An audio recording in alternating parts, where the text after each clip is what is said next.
Ra ra Rama Rama ga ga ooh la la. You're listening to Passion with Dr. Laurie Betito on Montreal's News Talk Leader, CJAD 800.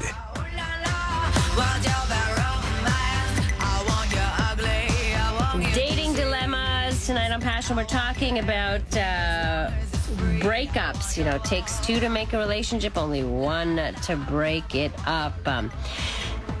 Can we ever say that there's something at the source of every breakup? Like, what is common to all breakups? I think that the one thing that's common to all breakups is that whatever it was that brought the two people together, for whatever reason, is no longer there. So let's say what brought two people together was a really strong physical attraction. Mm-hmm. If that was the primary reason that these two people stayed together, hooked up, and after a few years they may not find each other as attractive anymore, that starts spelling the doom of the relationship if there was nothing else there keeping them together. Sure, and that doesn't take years, actually. That would disappear pretty early on. Yeah. But, you said something interesting, what the things that brought them together. Sometimes I see the exact opposite happen when the things that brought them together, the traits that they were attracted to, are the same traits that tear them apart. I've seen something similar, and what I look at is, let's say humor was the one thing that brought the couple together. Mm-hmm.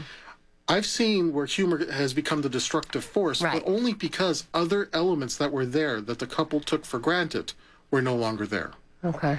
Here's an example. When I was on Newlywed Nearly Dead, the couple that I was working with on that show. What show is that? I don't remember that show. Newlywed Nearly Dead. Uh-huh. They talk to couples who have been married for less than 3 years that are struggling to keep their marriage together. Okay. And one of the couples that I got a chance to work with, he initially had this really wacky sense of humor. She loved him for it. But because of other things that went wrong in their marriage and other challenges that they struggled with, the very thing that attracted her initially now became a source of annoyance. Drove her crazy. Right. And he couldn't understand because he's always been like that, and that's exactly what she says drove her to him. Right. Here's my philosophy. The humor that he used actually made him attainable, because he already came in with very strong dominance. He came in with a very strong lead in the relationship. When some things like various crises will happen to people in their life and relationship, he ended up losing some of that dominance. He ended up losing some of the assertiveness. He still had the humor. So the very thing that made him attainable in the beginning now became an annoyance because the other things weren't there. But if you can't articulate what it was you were attracted to, you end up focusing on the thing that you figure was what brought you there. That's tough, to be able to focus on that, because I'll give you another example. And this I see, often enough when you have one person who is very type A, like, always needing to move and what have you, and they pick a partner who's extremely laid back. And they're very much attracted to that laid back. It's, wow, they're going to really kind of quiet me down kind of thing.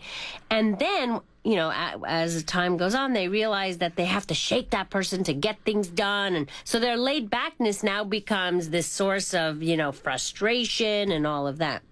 Is that because other things aren't working? Is that, we have to look at, really have to take a look at that. We don't often take a look at that. That's my point. I agree. And in a case like that, where if you're attracted to somebody because you want to change and you want to work to that, you cannot put the responsibility on the other person to mellow you out if you're a go-getter. Right. And you certainly can't expect somebody to make you more of a go-getter if you're a very mellow person. Right. So expecting the other person to influence you to change is not necessarily a great basis to make that relationship work. Right. And when you realize, oh, it's still on me, a lot of people will start building up some resentment. Right. But those are the power struggles, right? That they start to have this, it's like a tug of war, and come to my side, no, come to my side. And then there's nobody who wins in these tug of wars and these power struggles. And that's where resentment builds. Exactly. And once you start having resentment, it's very difficult to feel affectionate. Right. Because resentment will drown any sense of affection you have for the other person. Even though intellectually I'm dealing with a good person. I know they've got a good heart. I know they have the best of intentions. But golly gee, I'm just feeling so angry right now. And that may create such a barrier that you can just lose that sense of intimacy. Yeah, and that's difficult, because often resentment turns into contempt, and when contempt is there, you've pretty much lost it, Yeah. unfortunately. But I do want to talk about breakups early in a relationship. Or what if you're dating somebody that you find out, has had many, many breakups? Should you stay away from somebody like that? It all depends on why they broke up. Now, if this is part of a series of behavior patterns where they go out of their way to create a situation where they have to break up because they're getting off on the emotional range of it, that could be a red flag. But to say that, well, if you've had a lot of breakups, that's wrong. Well, if they've had a lot of dates and they've had a lot of relationships, that might be a good thing because they have relationship experience. It all depends on what it is that they broke up for. The key here is that, are they continuing to date the type of person that they end up leaving? And if that's the case, then you got to look and say, what's the attachment theory here? Why are they responding to people who, time and time again, they go into those same repeating behavior patterns that they know is unhealthy for them? And also somebody who's been dumped a lot. That's another thing, is that you're dealing with someone who has issues of trust, possibly insecurities. So, that brings up a whole other thing. So if they have been dumped a lot, why have they been dumped a lot? Like, isn't that something you'd want to know as the person dating the one who's always been dumped? I often find that when you talk to people about their past relationships, it's important to ask them what they learned from a past relationship. And if the only response they can say is, I learned that my ex is a and a bad word.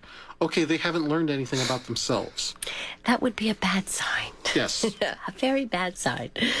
Dating dilemmas on Passion. If you'd like to join in on the discussion and talk with us, you can at 514-790-0991. Dating Dilemmas every month is with Frank Kermit of franktalks.com. He's an author and a dating coach and has been for many years. So he's got all the expertise here to help you out. If you'd like to give us a call at 514-790-0991. You're listening to Passion on CJAD 800.